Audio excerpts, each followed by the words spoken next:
Welcome back guys. Previous ವಿಡಿಯೋದಲ್ಲಿ ನಾವು practice set 2 ಕ್ವಶನ್ಸ್ನ ಸಾಲ್ವ್ ಮಾಡಿದ್ವಿ and in this video we are going to see the exercise 2. So ಏನಪ್ಪ ಇದು exercise 2 ಏನಪ್ಪ ಅಂತ ಹೇಳ್ಬಿಟ್ಟು ತಿಳ್ಕೊಳ್ಳೋದಾದ್ರೆ, ನೀವು ಅಬ್ಸರ್ವ್ ಮಾಡ್ತಾ ಇರ್ಬೋದು, ನಾನು ಆಲ್ರೆಡಿ ಒಂದು ರಿಯಲ್ ವರ್ಡ್ ಸಿನಾರಿಯೋನ ತೊಗೊಂಡಿದ್ದೀನಿ. ಸೊ ಯಾವುದೇ ರಿಯಲ್ ವರ್ಡ್ ಸಿನಾರಿಯೋ ಅಂತ ಹೇಳ್ಬಿಟ್ಟು ನೋಡೋದಾದ್ರೆ, ಇಟ್ ಈಸ್ ATM ಸಿಮ್ಯುಲೇಷನ್. ನಿಮ್ಗೆಲ್ಲ ಗೊತ್ತಿದೆ. ಲೈಕ್ ಎಲ್ಲರೂ ಕೂಡ ಈಗ ಯಾವಾಗಾದ್ರೂ ಬ್ಯಾಂಕ್ ಹೋದಾಗ ನೀವು ATM ನ ವಿಸಿಟ್ ಮಾಡಿರ್ತೀರಾ, ಅಥವಾ ನೀವು ATM ಅಲ್ಲಿ ನೀವು ದುಡ್ಡು ವಿತ್ಡ್ರಾ ಮಾಡಿಲ್ಲ ಅಂತ ಅಂದ್ರೂ ಕೂಡ ನಿಮ್ಗೆ ಯಾವಾಗ ATM ಕಾರ್ಡ್ ಸಿಗುತ್ತೆ ಅವಾಗ ನೀವು ಪಿನ್ ಜನರೇಟ್ ಮಾಡೋದಕ್ಕೋಸ್ಕರನಾದ್ರೂ ನೀವು ATMಗೆ ಹೋಗಿರ್ತೀರಲ್ವಾ. ಸೊ ಅಲ್ಲಿ ನಾವೇನ್ ಮಾಡ್ತೀವಿ, ಹೋಗ್ತಿದಂಗೆ ಫಸ್ಟ್ ಏನ್ ಮಾಡ್ತೀವಿ, ಕಾರ್ಡ್ನ ಹಾಕ್ತಿವಿ. ಅದಕ್ಕಿಂತ ಮುಂಚೆ ನಮ್ಗೆ ಏನ್ ತೋರಿಸುತ್ತೆ ಅಂತ ಡಿಸ್ಪ್ಲೇನಲ್ಲಿ first welcome to particular ATM ಇದೆ, ವೆಲ್ಕಮ್ ಟು ದ ATM ಅಂತ ಹೇಳ್ಬಿಟ್ಟು ಏನೋ ಒಂದು ಡಿಸ್ಪ್ಲೇನ ಏನೋ ಒಂದು ಗ್ರೀಟ್ ಮೆಸೇಜ್ನ ತೋರಿಸುತ್ತೆ. ಆನಂತರ ನೀವು ಏನ್ ಮಾಡ್ತೀರಾ, ಕಾರ್ಡ್ನ ಹಾಕ್ತೀರಾ, ಆಮೇಲೆ please white transaction is bring proceed ಅಂತ ಹೇಳ್ಬಿಟ್ಟು ತೋರಿಸುತ್ತೆ. ಆ ಥರ ಏನೇನೋ ಮೆಸೇಜಸ್ನ ತೋರಿಸುತ್ತೆ ಅಲ್ವಾ. ಆಮೇಲೆ ನೀವೇನು ಮಾಡ್ತೀರಾ, ಲೈಕ್ ಲ್ಯಾಂಗ್ವೇಜ್ನ ಚೂಸ್ ಮಾಡ್ತೀರಾ. ಆಮೇಲೆ ನೀವು ಇದು ಬ್ಯಾಲೆನ್ಸ್ನ ಚೆಕ್ ಮಾಡಬೇಕು, ಅಥವಾ ಪಿನ್ನ ಜನರೇಟ್ ಮಾಡಬೇಕು, ಅಥವಾ ದುಡ್ಡನ್ನ ಡೆಪಾಸಿಟ್ ಮಾಡಬೇಕು, ವಿಡ್ರಾ ಮಾಡಬೇಕು, ಅಥವಾ ನೀವು ಅದೆಲ್ಲ ಮಾಡಿದ್ಮೇಲೆ ನಿಮ್ಗೆ ಏನಾದರೂ ಅಕಸ್ಮಾತ್ ವಿಡ್ರಾ ಎಲ್ಲ ಮಾಡಿದ್ಮೇಲೆ ನೀವು ಎಕ್ಸಿಟ್ ಆಗಬೇಕಂತಂದ್ರೆ, ಸೊ ಅಲ್ಲಿ ಎಲ್ಲಾನು ಇದು ಕಾರ್ಡ್ನ ಹೊರಗಡೆ ತೆಗೆದುಬಿಟ್ಟು ಜಸ್ಟ್ ಅಲ್ಲಿ ಕ್ಲಿಯರ್ ಮಾಡಿಬಿಟ್ಟು ಬರ್ತೀರಲ್ವಾ. ಕ್ಲಿಯರ್ ಬಟನ್ ಏನಿರುತ್ತೆ ಅದ್ರ ಮೇಲೆ ಕ್ಲಿಕ್ ಮಾಡಿಬಿಟ್ಟು ಬರ್ತೀರಲ್ವಾ.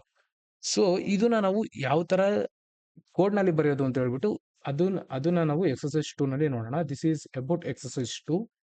ಸೊ ನಾನು ಇದನ್ನ ಏಂತಕ್ಕಪ್ಪ ಚೂಸ್ ಮಾಡಿದೆ, ಈ ATM ಸಿಮ್ಯುಲೇಷನ್ ಪರ್ಟಿಕ್ಯುಲರ್ ಆಗಿ ಯಾಕೆ ಚೂಸ್ ಮಾಡಿದೆ ಅಂತ ಹೇಳ್ಬಿಟ್ಟು ನೋಡೋದಾದ್ರೆ, it is relatable to everybody ಅಲ್ವಾ. ನೀವೆಲ್ಲರೂ ಕೂಡ ಒಂದೇನಂತಂದ್ರೆ ನಿಮಗೆ ಗೊತ್ತಿದೆ, ಲೈಕ್ ATM ಯಾವ ತರ ವರ್ಕ್ ಆಗುತ್ತೆ, ಯಾವ ತರ ನಾವು ದುಡ್ಡನ್ನ ಡೆಪಾಸಿಟ್ ಮಾಡ್ತೀವಿ, ಯಾವ ತರ ವಿತ್ಡ್ರಾ ಮಾಡ್ತೀವಿ, ನಿಮ್ಗೆಲ್ರಿಗೂ ಕೂಡ ಗೊತ್ತಿದೆ. ಅಂಡ್ ಒನ್ ಮೋರ್ ಥಿಂಗ್ ಏನಂತಂದ್ರೆ, ನಿಮ್ಗೆ ಏನಂತಂದ್ರೆ ಸ್ವಲ್ಪ ಇಂಟ್ರೆಸ್ಟ್, ನಿಮಗೆ ಒಂದು ಕೋಡ್ ಬರೆಯೋದಕ್ಕೆ ನಿಮ್ಗೆ ಇಂಟ್ರೆಸ್ಟ್. ಈ ತರ ನಾವು ಯಾವಾಗ ಈ ತರ ಟಾಪಿಕ್ಸ್ ಮೇಲೆ ವರ್ಕ್ ಮಾಡ್ತೀವಿ ಅಲ್ವಾ, ಯಾವಾಗ ನಾವು ರಿಯಲ್ ವರ್ಲ್ಡ್ ಎಕ್ಸಾಂಪಲ್ಸ್ ತಗೊಂಡು ವರ್ಕ್ ಮಾಡ್ತೀವಿ ಅಲ್ವಾ, ಅವಾಗ ನಮ್ಗೆ ಏನಂತಾರೆ ಕೋಡ್ ಬರೆಯೋದಕ್ಕೆ ಇಂಟ್ರೆಸ್ಟ್ ಜಾಸ್ತಿ ಬರುತ್ತೆ. ಅದಕ್ಕೋಸ್ಕರ ನಾನು ಇಲ್ಲಿ ATM ಸಿಮ್ಯುಲೇಷನ್ ತಗೊಂಡಿದ್ದೀನಿ.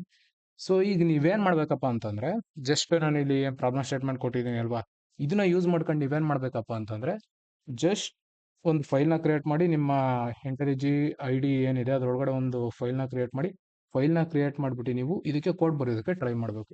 ನೀವು ಫಸ್ಟ್ ನಾನು ನೆಕ್ಸ್ಟ್ ವಿಡಿಯೋದಲ್ಲಿ ಇದರ ಸೊಲ್ಯೂಷನ್ನ ಕೊಡಲ್ಲ ಅಂತಲ್ಲ. ಸೊ ಅದಕ್ಕಿಂತ ಮುಂಚೆ ನೀವೇನು ಮಾಡ್ಬೇಕಂತಂದ್ರೆ, ಈ ವಿಡಿಯೋ ಇದೇನು ಕ್ವಶನ್ ಇದೆ ಆ ಕ್ವಶನ್ನ ನೋಡ್ಕೊಂಡು ನೀವೇ ಕೋಡ್ ಬರೋದಕ್ಕೆ ಟ್ರೈ ಮಾಡಬೇಕು.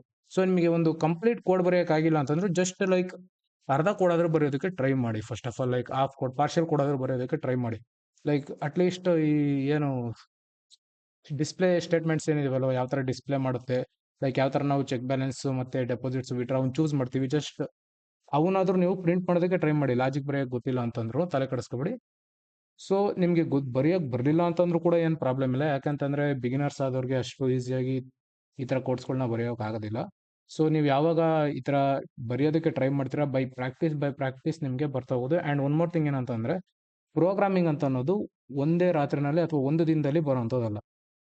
ನೀವು ಸ್ವಲ್ಪ ಟೈಮ್ ಕೊಡಬೇಕಾಗುತ್ತೆ. ಲೈಕ್ ಈಗ ನೀವು ಯಾವುದಾದ್ರೂ ಒಂದು ಲ್ಯಾಂಗ್ವೇಜ್ ಚೆನ್ನಾಗಿ ಪ್ರಾಕ್ಟೀಸ್ ಆಗಬೇಕಂತಂದ್ರೆ, ನೀವು ತುಂಬ ಕ್ವಶನ್ಸ್ನ ಸಾಲ್ವ್ ಮಾಡಬೇಕು. ಈ ಥರ ಸಣ್ಣ ಸಣ್ಣ ಪ್ರಾಜೆಕ್ಟ್ಸ್ನ ಬಿಲ್ಡ್ ಮಾಡೋದಕ್ಕೆ ಟ್ರೈ ಮಾಡಬೇಕು. ಆವಾಗ ನಿಮಗೆ ನಿಮ್ಮ ಪ್ರೋಗ್ರಾಮಿಂಗ್ ಏನು ಸಿಂಟ್ಯಾಕ್ಸ್ ಏನಿದೆ ನಿಮಗೆ ಒಳ್ಳೆ ಪ್ರಾಕ್ಟೀಸ್ ಸಿಗುತ್ತೆ ಅಲ್ವಾ. ಸೊ ಆವಾಗ ನಿಮಗೆ ಒಂದು ಕಾನ್ಫಿಡೆನ್ಸ್ ಬರುತ್ತೆ, ನಾನು ಮಾಡ್ತೀನಿ ಅಂತ ಹೇಳ್ಬಿಟ್ಟು.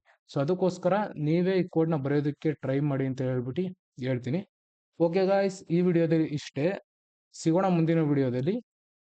ಅಲ್ಲಿವರೆಗೂ ಟೇಕ್ ಕೇರ್, ಬೈ ಬಾಯ್.